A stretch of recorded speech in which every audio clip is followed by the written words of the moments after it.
Assalamualaikum warahmatullahi wabarakatuh. Selamat berjumpa kembali di channel Pelajaran Agama Islam. Pada video kali ini kita akan membahas pelajaran fikih kelas 7 dengan judul bersuci. Sebelum kita lanjutkan, seperti biasa kami mengingatkan untuk like, share, komen, dan subscribe agar channel Pelajaran Agama Islam tetap eksis untuk menyampaikan pelajaran-pelajaran agama Islam.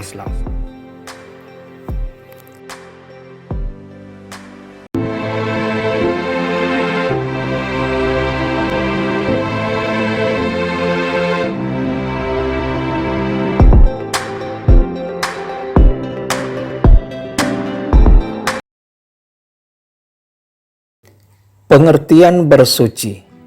Mungkin kita sering mendengar kata atau kalimat tentang bersuci. Tahukah kita apa makna bersuci tersebut? Bersuci dalam bahasa Arab disebut dengan taharah. Istilah taharah adalah bahasa Arab yang berarti membersihkan diri, pakaian, tempat, dan benda-benda lain dari najis dan hadas dengan tata cara yang ditentukan oleh syariat Islam. Bersuci merupakan hal yang sangat penting dalam ibadah. Setiap orang yang akan mengerjakan sholat, tawaf, diwajibkan terlebih dahulu untuk bersuci atau bertohara, seperti berwudu, tayamum, ataupun mandi.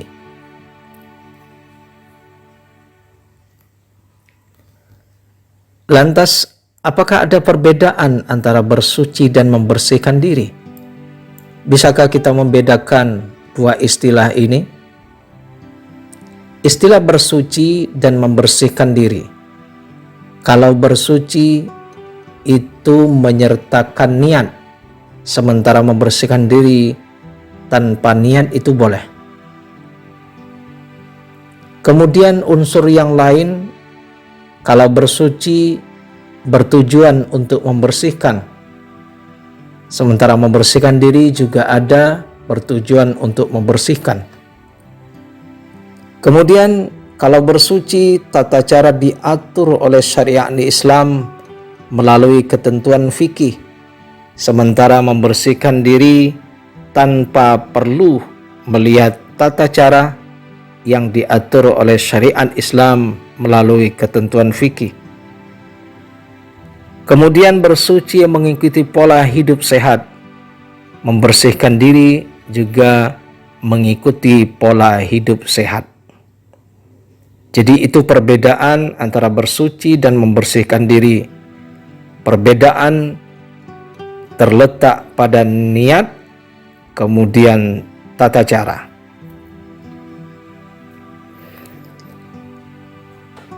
Perbuatan membersihkan diri bukanlah bersuci dalam pengertian fikih. Kalau dilihat dari sifat dan pembagiannya, bersuci dapat dibedakan menjadi dua bagian. Pertama, bersuci lahiriah, dan yang kedua adalah bersuci batiniah. Bersuci lahiriah atau juga disebut hissiyah, yaitu meliputi kegiatan bersuci dari najis dan hadas. Contohnya membersihkan badan, tempat tinggal, dan lingkungan kita dari segala bentuk kotoran atau najis. Bersuci lahiriah ini ada dua macam. Pertama, bersuci dari najis adalah berusaha untuk membersihkan segala bentuk kotoran yang melekat pada badan atau yang ditempati, dan cara membersihkan sesuai dengan bentuk dan jenis kotoran yang dihilangkan. seperti dibasuh sampai hilang rasa, bau, dan warnanya. Yang kedua, bersuci dari hadas adalah menghilangkan atau membersihkan hadas dengan cara berwudu ataupun mandi. Dan cara mensucikannya disesuaikan dengan jenis hadas yang akan dibersihkan. Itu jenis dari bersuci secara lahiriah. Kemudian bersuci batiniah. Bersuci batiniah adalah membersihkan jiwa dari kotoran batin berupa dosa dan perbuatan maksiat seperti syirik, takabur, hasud, dendam, nifak, riya, dan sebagainya. Cara membersihkan sifat atau perilaku tercela ini adalah dengan bertobat kepada Allah Subhanahu wa Ta'ala, berjanji tidak mengulangi perbuatan tersebut, serta mengikutinya dengan perilaku terpuji. Kesimpulannya adalah bersuci sudah pasti menyertakan perbuatan membersihkan diri, tetapi membersihkan diri belum tentu termasuk bagian dari bersuci. Kemudian, apa saja yang menjadi dasar hukum dari bersuci? Yang pertama, yang menjadi dasar hukum bersuci adalah Quran Surat Al-Baqarah ayat 222 yang berbunyi, A'udzu billahi minasy syaithanir rajim. Bismillahirrahmanirrahim. Innallaha yuhibbut tawwabin wa yuhibbul mutatahhirin. Sesungguhnya Allah menyukai orang yang bertaubat dan menyukai orang-orang yang menyucikan diri. Quran Surat Al-Baqarah ayat 222. Kemudian pada surat lain, yakni pada Quran Surat At-Taubah ayat 108 yang berbunyi, A'udzu billahi minasy syaithanir rajim. Fihi rijalun yuhibbuna an yatatahharu wallahu yuhibbul mutatahhirin. Di dalamnya ada orang-orang yang ingin membersihkan dirinya, dan Allah menyukai orang-orang yang bersih. Quran Surat At-Taubah ayat 108. Kemudian pada surat lain yang menjadi dasar daripada bersuci, yakni pada Quran Surat Al-Ma'idah ayat 6, A'udzu billahi minasy syaithanir rajim. Bismillahirrahmanirrahim. Ya ayyuhalladzina amanu idza qumtum ila sholati faghsilu wujuhakum wa aydiyakum ila al-marafiq. فاغسلوا وجوهكم وأيديكم إلى المرافق وامسحوا برؤوسكم وأرجلكم إلى الكعبين وإن كنتم جنبا فاطهروا. Wahai orang-orang yang beriman, apabila kamu hendak melaksanakan salat, maka basuhlah wajahmu dan tanganmu sampai ke siku, dan sapulah kepalamu, dan basuhlah kedua kakimu sampai kedua mata kaki. Jika kamu junub, maka mandilah. Quran Surat Al-Ma'idah ayat 6. Ayat Al-Quran tadi memiliki kesamaan kandungan yang sangat erat dengan bersuci. Allah Subhanahu wa Ta'ala menyukai orang yang membiasakan dan selalu membersihkan diri dengan bersuci, baik badannya, pakaian yang melekat pada tubuhnya, dan lingkungan sekitarnya. Allah Subhanahu wa Ta'ala juga memerintahkan agar setiap muslim menjadi contoh bagi orang lain, terutama masalah kebersihan, baik bersifat zahir maupun batin. Kita sudah menemukan kesamaan kandungan, lalu bisakah kita menemukan perbedaannya? Baca kembali dengan seksama, maka kita akan menemukan ketiga ayat yang berisikan tentang perintah bersuci secara umum. Namun, ayat yang kedua juga menggambarkan fitrah dan karakter khas daripada manusia yang sebetulnya memiliki naluri untuk selalu membersihkan diri melalui bersuci. Fitrah inilah yang membedakan antara manusia dengan makhluk hidup lainnya, seperti binatang yang terkadang tidak pernah mandi hingga akhir hayatnya. Apa saja kedudukan air dalam bersuci? Yang pertama, air sebagai alat bersuci.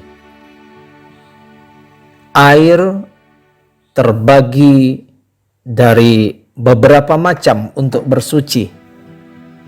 Air merupakan alat yang paling utama untuk bersuci.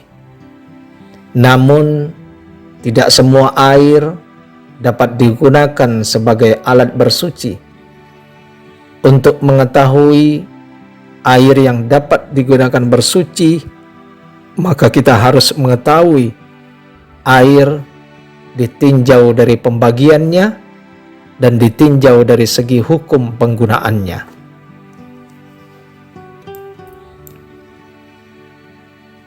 Air ditinjau dari pembagiannya.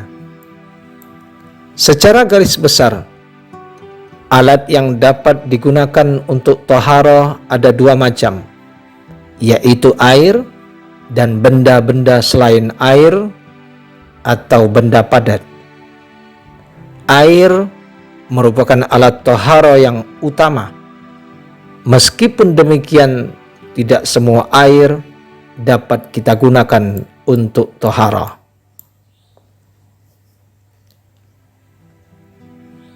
Berikut ini adalah contoh air yang suci dan mensucikan.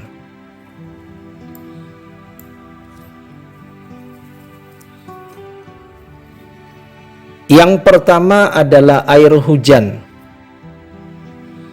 Air hujan adalah air yang berasal dari uap air laut, kemudian membentuk awan, dan pada ketinggian tertentu akan membentuk kristal es, lalu berubah menjadi butiran air dan jatuh ke bumi dalam bentuk hujan.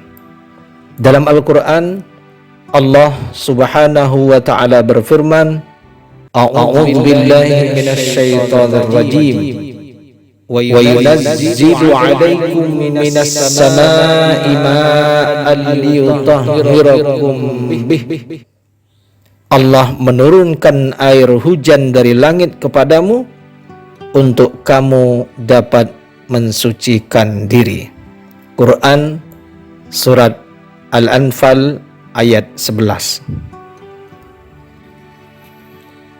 Yang kedua, contoh dari air suci dan dapat mensucikan adalah air dari mata air. Air dari mata air ini adalah air yang keluar dari tanah dengan sendirinya ke permukaan tanah yang tidak terpengaruh oleh musim.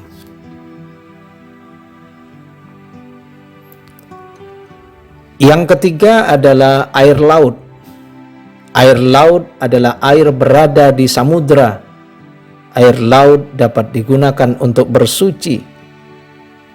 Berdasarkan hadis dari Abu Hurairah radhiyallahu an, beliau berkata, seorang laki-laki bertanya kepada Rasulullah sallallahu alaihi wasallam, "Wahai Rasulullah, kami berlayar mengarungi lautan dan hanya membawa sedikit air. Jika kami menggunakannya untuk berwudu, kami akan mengalami dahaga atau haus. Bolehkah kami berwudu dengan air laut?" Kemudian Rasulullah menjawab dengan hadis beliau yang berbunyi, "Huwa tahuru ma'uhul hillu maitatuh." Air laut itu suci dan bangkai yang terdapat di dalamnya halal untuk dimakan. Hadis riwayat Bukhari, Muslim, Abu Daud, Tirmidzi, dan Nasa'i. Yang keempat, air yang suci dan dapat mensucikan adalah air sungai. Air sungai adalah air yang mengalir di sepanjang sungai secara terus-menerus. Banyak contoh air sungai: Sungai Solo, Sungai Brantas, Sungai Citarum, dan masih banyak sungai-sungai yang ada di sekitar kita. Dalam hadis, Rasulullah sallallahu alaihi wasallam bersabda, "Ara'aitum law anna nahran bi babi ahadikum yaghtasilu fihi kulla yawmin khamsan ma taqulu dzalika yubqi min darar." Bagaimana pendapat kalian seandainya di depan pintu masuk salah seorang di antara kalian ada sungai, kemudian ia mandi di sungai itu 5 waktu dalam sehari, apakah masih ada kotoran yang melekat di badannya? Hadis riwayat Bukhari, Muslim, dan Ahmad. Yang kelima, air suci dan dapat mensucikan adalah air sumur. Air sumur adalah air yang terdapat pada lubang atau galian dengan kedalaman tertentu.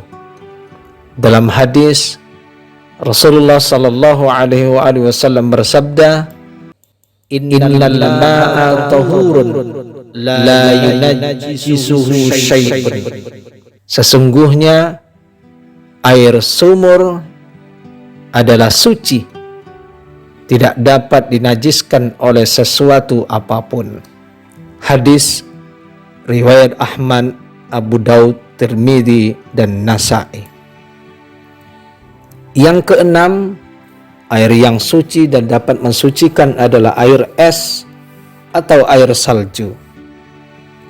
Air es atau salju adalah air yang berasal dari butiran uap air berwarna putih yang membeku di udara dan jatuh ke bumi akibat temperatur udara di daerah tersebut berada di bawah titik beku. Itu boleh digunakan untuk mensucikan. Yang ketujuh adalah air embun. Air embun adalah air yang berasal dari uap yang menjadi titik-titik air. Contoh butiran air yang terdapat pada daun-daunan. Ketujuh air tersebut dinamakan air mutlak atau air suci dan dapat mensucikan, thahir wa mutahhir. Air ini masih murni dan belum tercampur oleh sesuatu apapun dari najis. Jenis-jenis air tersebut yang dapat digunakan untuk bersuci. Air dapat digunakan untuk bersuci selama bau, rasa, ataupun warnanya belum berubah. Selanjutnya adalah air suci tetapi tidak mensucikan, thahir ghairu mutahhir, yaitu air suci tetapi tidak dapat digunakan untuk mensucikan, yakni air yang halal diminum tetapi tidak sah jika digunakan untuk bersuci. Sekalipun ia suci, tetapi tidak dapat dipergunakan untuk menghilangkan hadas. Termasuk dalam kategori air ini adalah air suci yang tercampur benda-benda suci lainnya dan hilang nama airnya secara mutlak.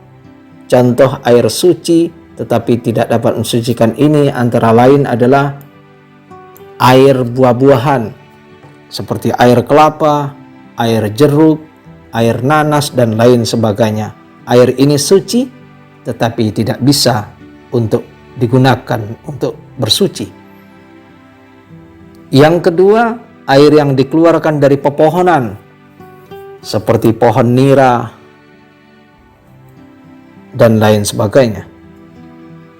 Yang ketiga, air suci yang tercampur benda-benda suci lain seperti air teh, air kopi, air susu, dan lain sebagainya. Ini suci tetapi tidak bisa digunakan untuk bersuci karena tidak dapat mensucikan.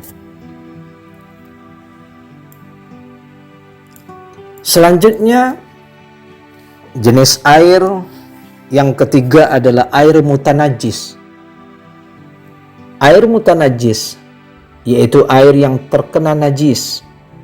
Air ini tidak halal untuk diminum dan tidak sah apabila digunakan untuk bersuci. Air semacam ini tidak dapat digunakan untuk taharah, baik untuk menghilangkan najis maupun hadas. Contoh dari air mutanajis adalah yang pertama, air yang sudah berubah warna, bau dan rasanya karena terkena najis. Yang kedua, air yang belum berubah warna, bau dan rasanya, tetapi jumlah air sedikit, kurang dari 2 kula atau kurang dari 216 liter. Hal ini dijelaskan oleh baginda Rasulullah sallallahu alaihi wasallam dalam sabda beliau, وعن أبي أمامة الباهلي رضي الله عنه قال قال رسول الله صلى الله عليه وآله وسلم إن الماء لا ينجسه شيء إلا ما غلب على ريحه وطعمه ولونه رواه ابن ماجه. Dari Abi Umamah Al-Bahili, semoga Allah meridhai beliau, Rasulullah sallallahu alaihi wasallam bersabda, sesungguhnya air itu tidak dinajisi oleh suatu apapun kecuali apa yang mengubah atas baunya, rasanya, dan warnanya. Hadis riwayat Ibnu Majah. Jenis air yang berikutnya adalah air musta'mal.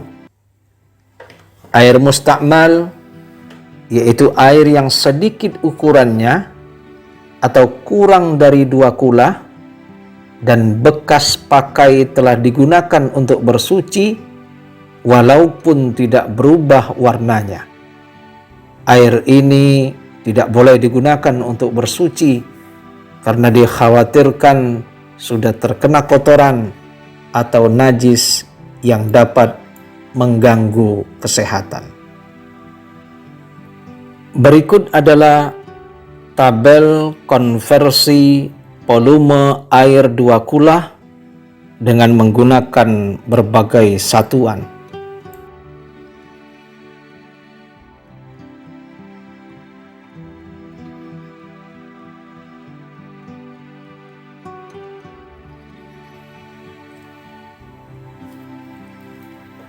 Jenis air yang berikutnya adalah air musammas, yaitu air yang makruh dipakai untuk bersuci. Yang termasuk jenis air ini adalah air yang dijemur atau terkena panas matahari dan disimpan dalam bejana atau bak penampungan wadah yang bisa berkarat selain dari emas dan perak.